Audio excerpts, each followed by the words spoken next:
ജോലിക്ക് കേറില്ലയോ? ആ, മറ്റുള്ളവരൊക്കെ പോന്നേ കണ്ടു. ഞാനും ഇറങ്ങുമായിരുന്നു. ഞാൻ മോനെ ഒന്ന് കാണാൻ വന്നതാ.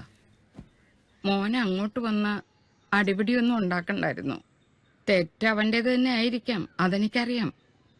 ബെന്നിയുടെ അപ്പച്ചൻ ഒരു ശുദ്ധനായിരുന്നു. അങ്ങനെയുള്ളവർക്ക് ബിസിനസ് പറ്റുകയല്ലോ. പാർട്ട്ണർ നന്നായിട്ടങ്ങ് പറ്റിച്ചു കളഞ്ഞു. ഒടുക്കം കടവും കടത്തിന് മീതെ കടവും ആക്കി വെച്ച് അതിയാനങ്ങ് പോയി. നിസ്സാര കാശിന് അവിടുത്തെ വീടും സ്ഥലവും ഒക്കെ പള്ളിക്കാർക്ക് വിറ്റത്.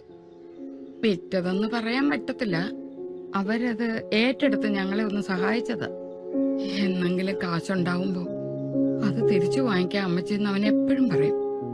ഇപ്പൊ ഏതു നേരം ഒരേ ചിന്തയവന്. വഴക്കും അടിപിടിയൊക്കെ ഉണ്ടാക്കുന്നതിന് പകരം എതിരെ നിൽക്കുന്നവന്റെ ഉള്ളെന്നറിയാൻ ശ്രമിച്ച എല്ലാരും പാവങ്ങളാ മോനെ, വെറും പാവങ്ങള്. അതുകൊണ്ട് വഴക്കിനും ബഹളത്തിനും ഒന്നും ഇനി അങ്ങോട്ട് വന്നേക്കരുത്.